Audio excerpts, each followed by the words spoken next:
पहली किताब नर्क में नर्तकी जी ये फिक्शन थी जी और नॉन फिक्शन थी। हमारी जो सब कॉन्टिनेंट की सोसाइटी को किस तरह एवेलुएट करेंगे? उतनी ही रिच सिविलाइजेशन बड़े सगीर की जरूर रही, जी वो चाहे मोहनजोदाड़ो की सिविलाइजेशन हो, जी वो चाहे हाकड़ा की सिविलाइजेशन हो, वो चाहे मेहरगढ़ की सिविलाइजेशन हो।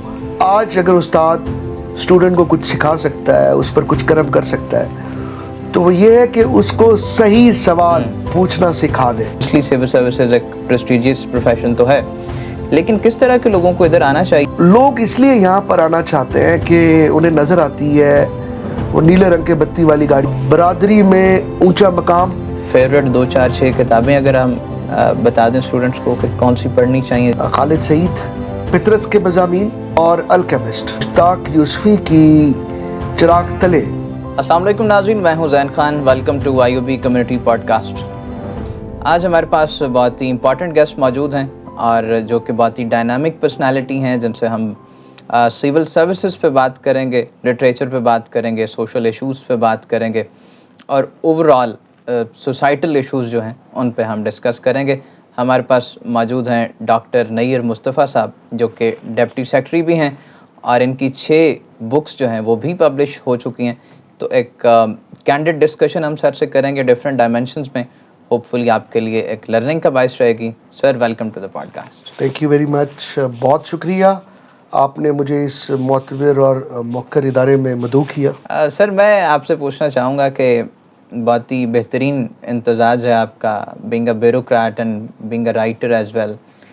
तो what took you to the writing first of all, अगर हम बात करें, क्योंकि आपके अंदर का जो राइटर है वो ब्यूरोक्रेट से ज़्यादा पुराना है।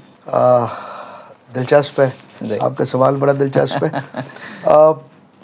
इसके लिए थोड़ा सा पीछे मुड़कर देखना पड़ेगा जी और हम पीछे पलट कर देखें तो मुझे लगता है कि दर हकीकत ये एक आदमी नहीं है, ये 2 मुख्तलिफ आदमी हैं। जी एक नैयर मुस्तफ़ा वो है जो साइंस का स्टूडेंट था, जी फिर सोशल साइंस का स्टूडेंट बना, फिर जिसने कॉम्पिटिटिव एग्ज़ाम दिया, जो PMS सर्विस से वाबस्ता है, जी जिसने बतौर section officer, special judicial magistrate और डिप्टी सेक्रेटरी सर्व किया, माशाल्लाह। जो एक फैमिली मैन है, जी जो किसी का बेटा है, किसी का भाई है, जी किसी का खाविंद है, जी और एक दूसरा नैयर मुस्तफ़ा है जो और कुछ भी नहीं करता, सिर्फ इस पहले नैयर मुस्तफ़ा के तजर्बात से इस्तिफ़ादा करता है, इसके ख्वाबों में झांकता है, जी इसकी ज़िंदगी से मालूमात चोरी करता है, इसके सीखे हुए को सरका करता है वाह। और लिखता है। तो मुझे यूँ लगता है कि जैसे ये पूरी ज़िंदगी ये जो मैं गुजार रहा हूँ, ये उस दूसरे नैयर मुस्तफ़ा के लिए गुजार रहा हूँ जो लिखता है, या जिसका काम लिखना है, या जो लिखने के लिए पैदा हुआ है। सर, मैं पूछना चाहूँगा कि ऑडियंस के लिए पब्लिश्ड वर्क जो है आपका, माशाल्लाह अभी हम डिस्कस कर रहे थे, 6 कुतुब सर आप लिख चुके हैं। थोड़ा सा बताना चाहें किस डोमेन में हैं, किन नामों से हैं, थोड़ा सा एरिया ऑफ राइटिंग जो आपका है। जी, जो किताबें हैं मेरी, पहली किताब नर्क में नर्तकी जी ये फिक्शन थी जी और नॉन फिक्शन थी, उन दोनों का मिलाप था, जी और कुछ ऑटोबायोग्राफिकल ट्रैक्स के साथ। अच्छा जी दूसरी किताब कोलाज, ये मैस कम्युनिकेशन से रिलेटेड थी, अच्छा ये लिटरेरी रिपोर्टिंग की किताब थी, जी और थीसिस मेरा ये था कि reporting should be objective, literature is subjective, जी और जब हम लिटरेरी रिपोर्टिंग कर रहे हो तो it should be more subjective and less objective. इसका क्रिएटिव एक्सप्रेशन जी बढ़ जाना चाहिए वाकयात की पेशकश से कहीं ज़्यादा। जी तो फिर इसके बाद 2 कंपाइलेशंस हैं शॉर्ट स्टोरीज़ की, जी टूटे फूटे लोगों की फैक्ट्री और मानी की तलाश। जी एक नावला है जिसे मैं ड्रामा नॉवलेट कहता हूँ, जी वो डिशमा के नाम से शाये हुआ, और जो आखिरी किताब मेरी अब तक छपी उसका नाम सेंट्रल चौक था। जी वो फिर फिक्शन और नॉन फिक्शन का मिलाप थी, जी लेकिन उसमें फ्लैश फिक्शंस थे, जी माइक्रो फिक्शंस थे, नैनो फिक्शंस थे, शॉर्ट स्टोरीज थी, और नॉन फिक्शन वाले हिस्से में तनकीदी मज़ामीन थे, जी। खाके थे और कुछ हज़रात थे। बड़ा डायनामिक आपने काम किया हुआ है। तो मैं सर बीइंग अ राइटर, आपने कहा कि एक नैयर मुस्तफ़ा है कि जो एक सिविल सर्विसेज में और बाकी मामलात में जो इंडल्ज एक पर्सनालिटी है, उसके तजुर्बात से सीख के सोसाइटी को परखता है या लिखता है उस पे। तो क्या सर आप बताना चाहेंगे, आपने अभी तक सोसाइटी को परखा है, देखा है, एक राइटर के लेंस से देखा है, ओवरऑल हमारी जो सब कॉन्टिनेंट की सोसाइटी को किस तरह एवेलुएट करेंगे अगर हम कंपैरिजन करते हैं बाकी दुनिया के हिस्सों से, तो किस तरह के सर हम लोग हैं अगर हमारे लिटरेचर के माजी को भी देखते हैं, और ओवरऑल आप क्या एक्सप्रेस करना चाहेंगे इस पर? देखिए, अगर आपने बात की सब कॉन्टिनेंट के लोगों की, और जी। एक ऐसी सोसाइटी जो सब कॉन्टिनेंट की सोसाइटी है, जी। पहले तो मुझे आपके सवाल से खुशी हुई। ये बड़ा रिच क्वेश्चन है। सही। आपने इसको लिमिटाइज करने की कोशिश नहीं की सिर्फ अपने मुल्क पर, बल्कि आप इसको खित्ते पर जी। ले गए। जी। तो जैसे हम देखते हैं अक्रॉस द ग्लोब, जी। बहुत कुछ रिच सिविलाइजेशंस रही, जैसे एस्टिक सिविलाइजेशन थी, इंका सिविलाइजेशन थी, जी।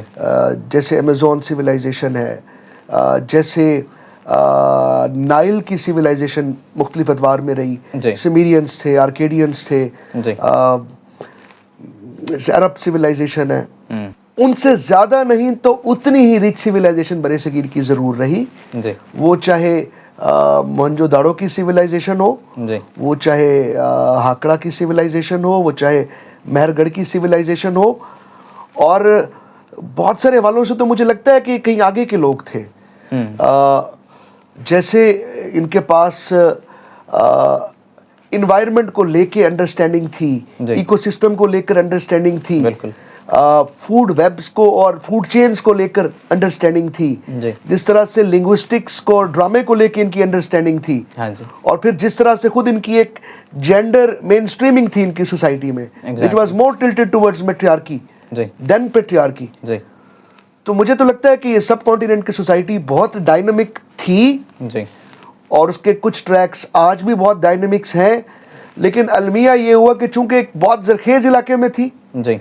और ये पुरअमन लोग थे, यहाँ से बाहर नहीं जाते थे, लड़ना झगड़ना आता नहीं था, तो हमलावर आया जो ताकत की बोली बोलता था, जो वायलेंस की बोली बोलता था, जिसके सर पर भूख और लालच का सौदा समाया हुआ था, तो उसने इन लोगों को काटा, इनको क्रश किया, इनकी तहजीब के अंदर अपनी तहजीब के फूल और कांटे दोनों उगाए, और कहीं ना कहीं इसको मस्क कर दिया। और फिर ये खिता बार बार कोलोनाइज होता रहा, जिसकी वजह से वो जो एक एंशियंट या जो एक ट्रेडिशनल सब कॉन्टिनेंटल सोसाइटी या सब कॉन्टिनेंटल सिविलाइजेशंस हैं, उसके आसार कहीं दब गए। लेकिन गुड थिंग इज डैट कि 21st सेंचुरी के अंदर जब हम कल्चरल स्टडीज़ के दौर में और कल्चरल एप्रिसिएशन के दौर में जिंदा है, और जब हम प्लुरैलिटी ऑफ कल्चर को भी अप्रिशिएट और रिकग्नाइज कर सकते हैं, तो उसके साथ ही कहीं ना कहीं वो डीकोलोनाइजेशन का प्रोसेस भी स्टार्ट हो चुका है, अगरचे कि उसके टारगेट्स अचीव होने में भी बहुत देर लगेगी। अच्छा सर, हम थोड़ा सा अगर मज़ीद इसको डायसेक्ट करते हैं एक और पहलू को, आपने ज़ाहिर है कि आप एक लिटरेरी पर्सनालिटी हैं, आप बुक्स लिख चुके हैं, माजी का जो पुराना लिटरेचर है हमारा बड़ा रिच है, उसको आप पढ़ भी चुके हैं। तब के और अब के लिटरेचर में अगर आप कंपैरिजन करते हैं, क्वालिटी ऑफ लिटरेचर लोग कहते हैं कि कॉम्प्रोमाइज्ड होती चली जा रही है वोकैबुलरी वाइज और ओवरऑल कंसेप्चुअली, आप इससे एग्री करते हैं या आपका क्या एनालिसिस है इस पर? Again a very apt question. मेरा ख्याल है आप उस लिटरेचर की बात कर रहे हैं जो हमारे पास उर्दू में सन 2000 से पहले लिखा गया। एग्जैक्टली। और इसको कहीं कंपेयर करना चाह रहे हैं 2000 के बाद के लिखे हुए लिटरेचर को। देखिए 21वीं 20वीं सदी में बिलखुसूस उर्दू में बहुत रिच ट्रेडिशन एग्जिस्ट करती थी लिटरेचर की, और उस दौर का जो लिटराटी था, जो लिखने वाला था, जो शायर था, जो अफसाना निगार था, वो نہ صرف یہ کہ ادبی حلقوں کے ساتھ جڑا ہوا تھا بلکہ وہ سماج کے ساتھ بھی جڑا ہوا تھا. بالکل. وہ اس دور کا صحافی بھی تھا, جی. وہ اس دور کا سوشل رہنما بھی تھا. ان میں سے کچھ لوگ پولیٹیشین بھی تھے.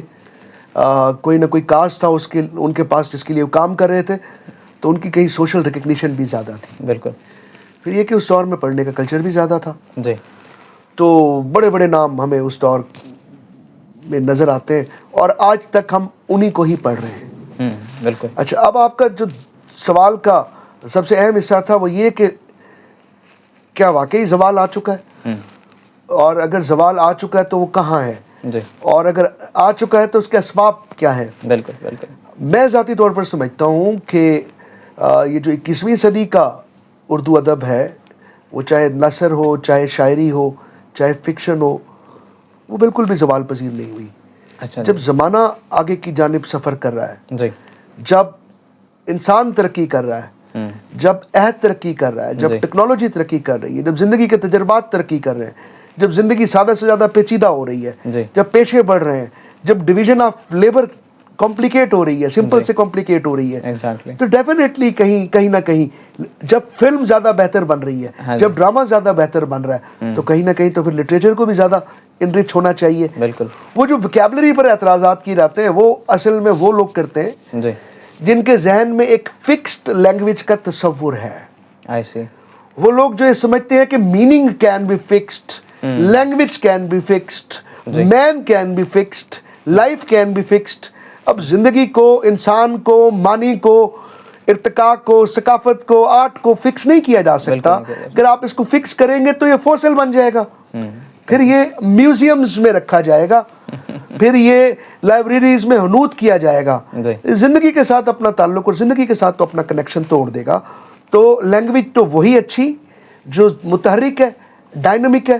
ابھی اب پاکستان کے اندر ہم جو اردو بول رہے ہیں وہ مقامی زبانوں کے ملاپ اور اشتراک سے بن رہی ہے. جی. بالکل. اور انڈیا کے اندر جو اردو بولی جائے گی وہ وہاں کی مقامی زبانوں کے اشتراک سے. تو میں تو سمجھتا ہوں کہ پاکستان کی اور انڈیا کی دونوں کی اردو پہلے سے کہیں زیادہ انرچ ہو رہی ہے, زیادہ ایکسکلوزیو ہے, زیادہ پلورل ہے. لینگویج کے حوالے سے تو یہ ہو گیا. جی.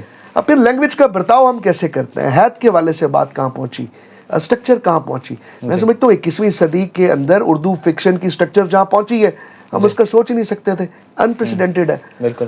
میرا یہ ماننا ہے کہ اردو کے اندر اچھا ناول لکھا ہی آخر 21ویں صدی میں گیا ہے. اچھا جی. کیونکہ اس سے پہلے یہاں پر کوئی مرزا اطہر بیگ نہیں تھا. میں ذاتی طور پر یہ سمجھتا ہوں کہ اردو کی ساری ناول کی ٹریڈیشن ایک طرف, جی, اور مرزا اطہر بیگ کے ناول ایک طرف.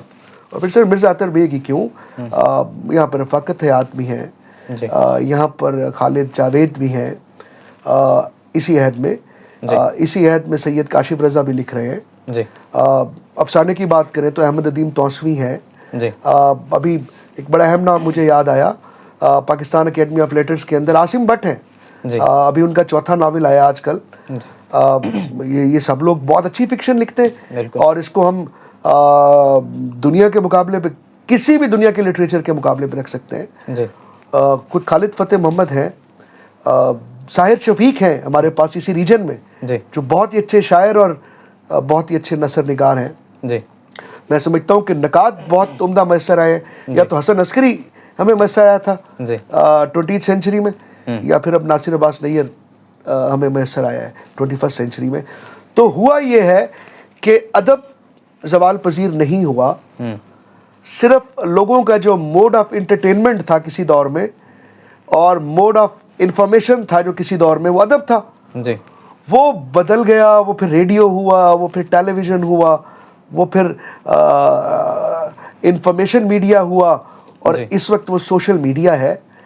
باقی ہر دور میں لکھا جاتا رہا ہے, اور ایک مسلسل ارتقاء کا عمل دیکھنے میں ہے. بالکل. ابھی سوشل میڈیا کی آپ نے بات کی, تو آپ کیا سر سمجھتے ہیں کہ سوشل میڈیا کی جو پریزنس ہے وہ کہیں نہ کہیں پروموشن آف لٹریچر میں وہ ایک بہتر ثابت ہوئی ہے, یا پھر آپ سمجھتے ہیں کہ لوگوں کا جو ایٹیٹیوڈ ہے وہ ٹورڈز لٹریچر اس کو ریپلیس کر لیا ہے سوشل میڈیا کے شارٹس اور ریلز نے؟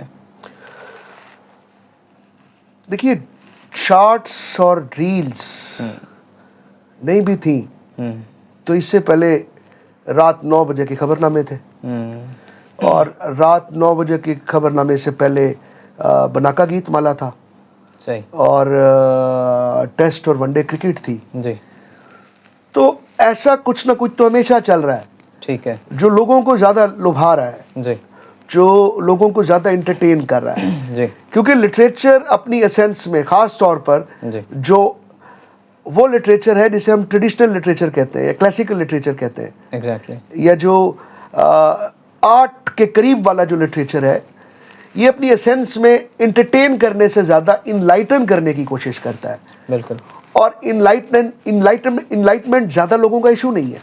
ठीक है तो आज भी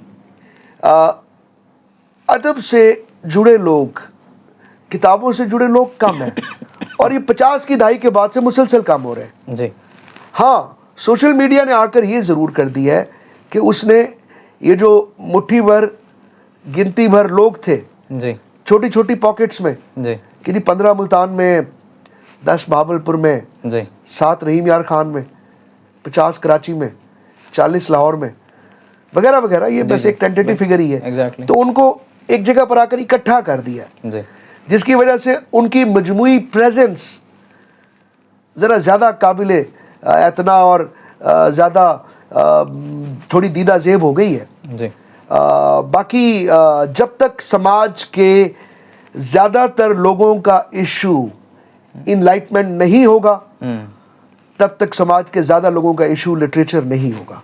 अच्छा सर, अब हम थोड़ा सा डिफरेंट डायमेंशन में अगर बात करना चाहें, आप जैसे कि मैंने आपको कहा कि आप सोसाइटी को थोड़ा सा एवेलुएट भी ज़ाहिर है कि करते होंगे। हमारे पास एक मेजर चंक यूथ का है और हमारी जो ऑडियंस है ख़ास तौर पर, क्योंकि यूनिवर्सिटी की ऑडियंस तो हमारे स्टूडेंट्स हैं, आप क्या समझते हैं, क्या आप समझ पाए हैं, एवेलुएट कर पाए हैं हमारे जो नौजवान हैं ख़ास तौर पे, उनकी डायरेक्शनल इश्यूज़ कितने हैं या नहीं हैं, पोटेंशियल के हवाले से क्या व्यू पॉइंट है आपका?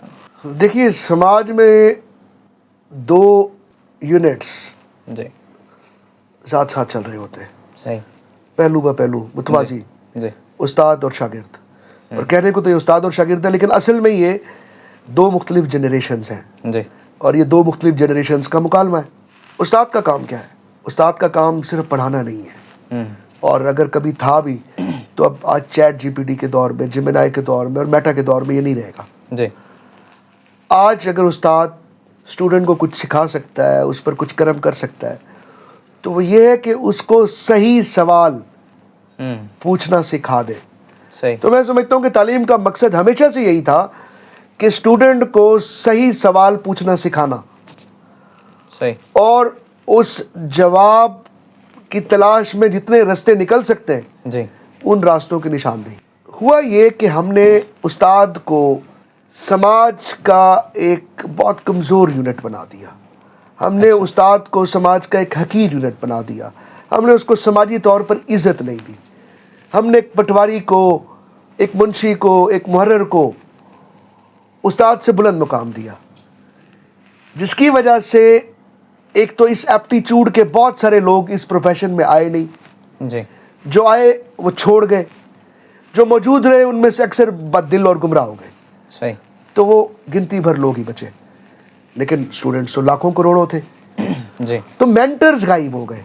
ठीक ये मेंटर्स ही थे ना जो सवाल पूछना भी जी, सिखाते थे, बिल्कुल जो उनका जवाब ढूंढने के तरीके भी बताते थे, और जो आपके अंदर उन एरियाज की, उन जगहों की, उन चश्मों की, उन नहरों की, उन सोतों की निशानदेही करते थे, जी जो आपको बताते थे कि आप ये भी हो सकते हो और वो भी हो सकते हो। बिल्कुल तो आप वो होने की कोशिश करो जो आपके अंदर मौजूद है। जी अभी जब ये बताने वाले ही गुम हो गए और कुछ को हमने गुम कर दिया, तो फिर यूथ आपकी, और ये इस एक जनरेशन से नहीं, इसको आप 2-3 जनरेशन तक ले जाए, जी आपकी यूथ डायरेक्शन लेस हो गई। सही बेतहाशा पोटेंशियल है यहाँ के लोगों में। मैं हर 15 साल बाद जो आने वाली जनरेशन है उसको पहले से कहीं ज़्यादा मुतहर्रिक, ज़्यादा एनर्जेटिक और ज़्यादा प्रो लाइफ देखता हूँ। बिल्कुल ठीक बात। मगर उसके साथ ही ये ज़्यादा डायरेक्शनलेस और हैपहैज़र्ड होते जा रहे हैं। सही मतलब एक तो ये कि उनको नहीं पता कि उन्होंने करना क्या है, जी اور اس سے بڑی بدقسمتی ہے کہ کوئی ان کو بتانے والا بھی نہیں. تو میرا خیال ہے یہ ٹریجڈی ہے ہمارے ایجوکیشنل سسٹم کی سب سے بڑی. سر آپ کی زندگی کا ایک امپورٹنٹ اسپیکٹ سول سروسز بھی ہے. ماشاءاللہ آپ ایک اچھی پوزیشن پہ سرو بھی کر رہے ہیں اور ہمارے بہت سارے نوجوان اس کو اسپائر بھی کرتے ہیں اور ہر سال اپیئر بھی ہوتے ہیں. تو میں سمجھتا ہوں ایسے نوجوان جو اس طرف آنا چاہتے ہیں, ہماری یونیورسٹی کے اسٹوڈنٹس ہیں یا ایک جنرل آڈینس ہے, کیا آپ ایڈوائس دینا چاہیں گے کہ کس ایٹیٹیوڈ کے لوگ اس طرف آنے چاہیے, کیا پری ریکوزٹس ہونے چاہیے اور وہ پھر آئیں؟ کیونکہ بہت سارے لوگ تو دوسروں کو فالو کر کے بھی بہت سارے پروفیشنز میں آنا چاہتے ہیں. آبویسلی سول سروسز ایک پریسٹیجیس پروفیشن تو ہے, لیکن کس طرح کے لوگوں کو ادھر آنا چاہیے اور اس کے پری ریکوزٹس کیا ہیں, کیا کس تیاری کے ساتھ آنا چاہیے؟ دیکھیے, اگر ہم پچھلے 3 ڈیکیڈز کی بات کریں, پچھلے 3 نیشنوں کی بات کریں, جی تو سول سروسز کے لیے پہلے بھی چارم تھا, اب بھی چارم ہے. جی لیکن پچھلے 3 نیشنوں کے اندر لوگ اس لیے یہاں پر آنا چاہتے ہیں کہ انہیں نظر آتی ہے وہ نیلے رنگ کے بتی والی گاڑی, ایگزیکٹلی, اردلی, جی نائب قاصد, جی آگے پیچھے پھرتے ہوئے لوگ, برادری میں اونچا مقام, جی اور وہ جو ان کے خاندانی معاملات چل رہے ہیں جی مختلف ریونیوز کے, عدالتوں میں, جی زمین کے مقدمے, تو ان کا ایک قابل عزت تصفیہ ڈھونڈنے کا جتن. لوگ یہاں پر اپنی اور اپنی جنریشنز کی زندگی بدلنے آتے ہیں, جی اور جو ڈرائیو ہے ان کے پاس, وہ ڈرائیو میں سمجھتا ہوں کہیں وہ لالچ ہے, وہ طاقت کی اصول کی لالچ ہے, وہ پیسے کی اصول کی لالچ ہے, وہ ناموری کی لالچ ہے. میں سمجھتا ہوں ایسے لوگوں کو سول سروسز میں نہیں آنا چاہیے. اچھا, وہ یہاں آ کر اپنا پوٹینشیل ویسٹ کر رہے ہیں. ٹھیک ہے. دیکھیے, اس آپ محنت کر کے یہاں آ رہے ہیں نا, اس سے بہتر ہے کہ آپ وہ آئلس وائلس کریں, وہ جی آر انٹرنیشنل کریں, وہ باہر کی یونیورسٹی ہے, باہر بہت پیسہ ہے, تو مطلب شوڈ گو آؤٹ سائڈ.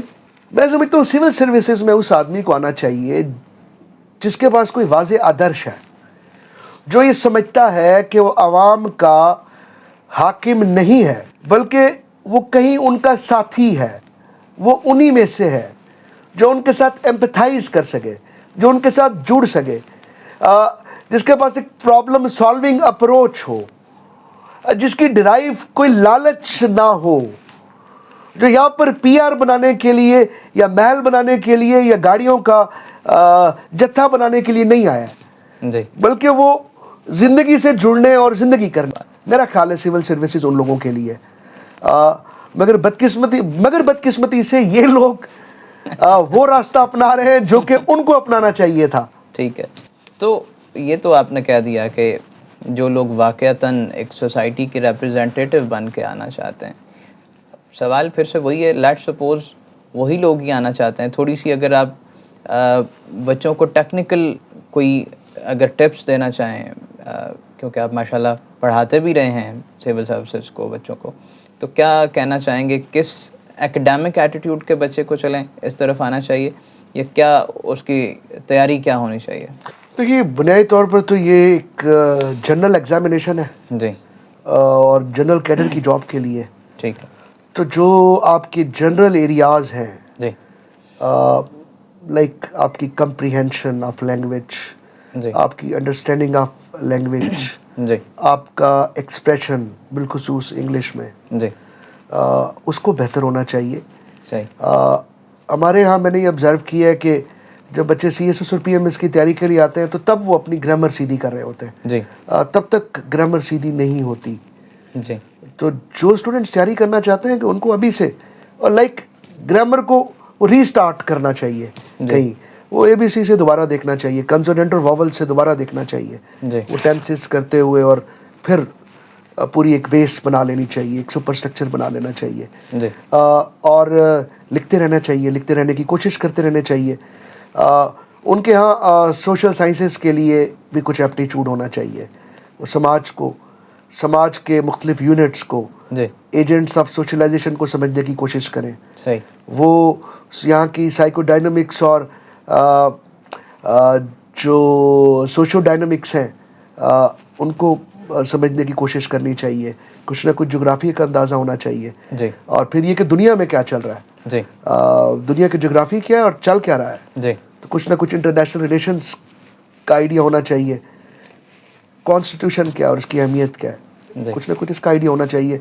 तो ये टेस्ट डेवलप किया जा सकता है अगर आप न्यूज़पेपर पढ़ते हैं, आप अच्छे न्यूज़ के प्रोग्राम देखते हैं और आप बुक रीडिंग में हैं और आपने अपनी बेस ठीक कर ली है, तो जी। मेरा नहीं ख्याल कि PMSC या CSS को क्रैक करना कुछ ज़्यादा मुश्किल है। आपने जो टिप्स दिए हैं, I agree with that, students को उसको फॉलो करना चाहिए। लास्टली सर, अगर आप being a writer, being a literary person and आपने टेक्निकली भी चीज़ों को बताया, तो कोई अगर हमें बताना चाहें कि बुक रीडिंग की जो हैबिट है उसको डेवलप किस तरह किया जाए, एक बात, और कोई अपनी कुछ फेवरेट 2 4 6 किताबें अगर हम बता दें स्टूडेंट्स को कि कौन सी पढ़नी चाहिए, जहाँ से स्टार्ट लेना चाहिए। जी, अब मेरे मेंटर, मेरे टीचर, जी और उसी तरह के मेंटर टीचर जिसका मैं जिक्र कर रहा था कि बहुत कम रह गए हैं, जी खालिद सईद, जी मुल्तान से उनका ताल्लुक़, एमर्सन कॉलेज और बहाउद्दीन ज़करिया यूनिवर्सिटी पढ़ाते रहे। जी तो उनका एक तरीक़ाकार था जी स्टूडेंट्स को बुक रीडिंग की तरफ लाने का। अच्छा, वो साइकोलॉजी के टीचर थे बुनियादी तौर पर तो, जी लेकिन वो बिजनेस एडमिनिस्ट्रेशन में, फाइन आर्ट्स में, पब्लिक एडमिनिस्ट्रेशन में, यहाँ पे भी पढ़ाया करते थे। जी तो वो पितरस के मज़ामीन जी और अल्केमिस्ट, अच्छा जी एक वो उर्दू की किताब पकड़ा देते थे बच्चों को, जी एक अंग्रेज़ी की किताब। हम्म, तो मिड सेमेस्टर तक एक किताब पढ़नी है जी और उसका रिव्यू लिखना है, ठीक है और मिड सेमेस्टर से फाइनल सेमेस्टर तक दूसरी किताब पढ़नी है और उसका रिव्यू लिखना है। जी तो एक दिन मैंने उनसे पूछा कि सर, ये आपका क्या ख्याल है, ये अल्केमिस्ट जो है ये कोई बहुत बड़ी किताब है जो आप बच्चों को पढ़, उन्होंने कहा बेहुदा किताब है, उन्होंने कहा बड़ा ऑर्डिनरी सा नॉवेल है। हाँ मैंने कहा सर, बच्चों को रिकमेंड क्यों कर रहे हैं? हम्म, उन्होंने कहा बहुत रीडेबल है, जी बच्चे इसको फ्लो में पढ़ जाते हैं, बिल्कुल ठीक और फिर इसमें गुड फील है, जी एक मोटिवेशनल फील है। जी और मैंने कहा सर, पितरस के मज़ामीन, उन्होंने कहा किताब भी अच्छी है लेकिन वो है भी बड़ी सादा, जी और वो ज़माना तालिब इल्मी के तजर्बात का ही आता करती है, सही तो स्टूडेंट्स एसोसिएट कर पाते हैं जी और पढ़ जाते हैं। बिल्कुल तो मैंने कहा सर, मकसद क्या है? कहते हैं आप जब किसी को एक उर्दू की और एक अंग्रेज़ी की किताब पढ़ा देते हो तो फिर उसके बाद आपका काम ख़त्म हो जाता है।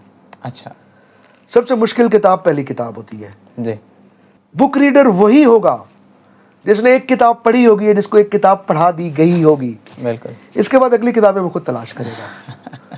तो मैं स्टूडेंट्स को यही सजेस्ट करूंगा कि अगर कोई बुक रीडिंग करना चाहता है और उसको लगता है बड़ा मुश्किल काम जी। है, वक्त नहीं है, ज़ील नहीं है, जेस्ट नहीं है, जी लेकिन कहीं ना कहीं वो चाहता है किसी भी वजह से, एग्जाम्स की तैयारी के लिए चाहता है, जी तो वो ज़रा जी कड़ा के थोड़ा सा रील्स देखने के जज्बात को दबा के टुकड़ों में ही सही जी एक किताब पढ़ डालें, बिल्कुल तो एक किताब फिर आपको बीसियों, सैकड़ों, हज़ारों किताबों तक ले जाती है।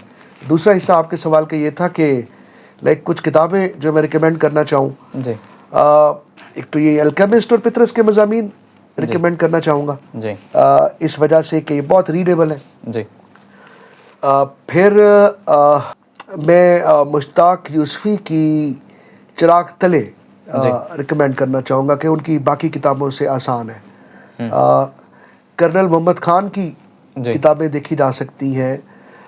मैं शफीकुर रहमान की किताबें ज़रूर रिकमेंड करना चाहूँगा, वो दजला और जी शगुफ़े, अच्छा किरणें, इनको देखना चाहिए, जी वो दिलचस्प भी हैं और आसान भी हैं। सही मैं ये चाहूँगा कि मैं साहिर शफीक की किताब रिकमेंड कर सकूँ, जी अकेले लोगों का हजूम बिलखुसूस, जी और उनका एक नज़मों का मजमूआ है और उसका नाम जिप्सम था। स्टूडेंट्स को चाहिए कि ये जो इस वक्त ऑनलाइन मैगजीन्स हैं, जी जो ब्लॉग्स हैं, जी वो इंडिपेंडेंट उर्दू का भी है, हम सब है, जी रेख्ता है, उर्दू पॉइंट है, जी तो इनको देखना चाहिए। ख़ास तौर पर वो चीज़ें जो सेंसेशनल नहीं बल्कि जो इनलाइटनिंग चीज़ें हैं उनको देखना चाहिए। डॉक्टर साहब, ज़ाहिर है कि दामन वक्त में गुंजाइश की भी कमी है, लेकिन रब्त आपसे जो बातों का है वो बढ़ता चला जा रहा है। इसको यहाँ पे मैं रोकना चाहूँगा और इंशाल्लाह आपको दोबारा भी ज़हमत देंगे और चाहेंगे कि आप ऑन एंड ऑफ यहाँ पे तशरीफ़ लाते रहें। हमारे लिए भी ज़ाहिर है कि एक एनलाइटनमेंट का भी ज़रिया बनते हैं आप, और हमारे स्टूडेंट्स के लिए भी बनेंगे। آج کے لیے آپ کے وقت کا بہت بہت شکریہ. Thank you very much. Pleasure all mine and stay blessed. ناظرین یہ تھی آج کی پوڈ کاسٹ جس میں ہم نے ڈاکٹر صاحب سے ڈفرینٹ ایشوز پہ ڈفرینٹ اسپیکٹ سے بات کی اور بہت مزے کی گفتگو رہی. شیئر کیجیے گا, زیادہ سے زیادہ لوگوں کے لیے مفید ہو سکے گی. تب تک کے لیے اجازت دیجیے. اللہ حافظ.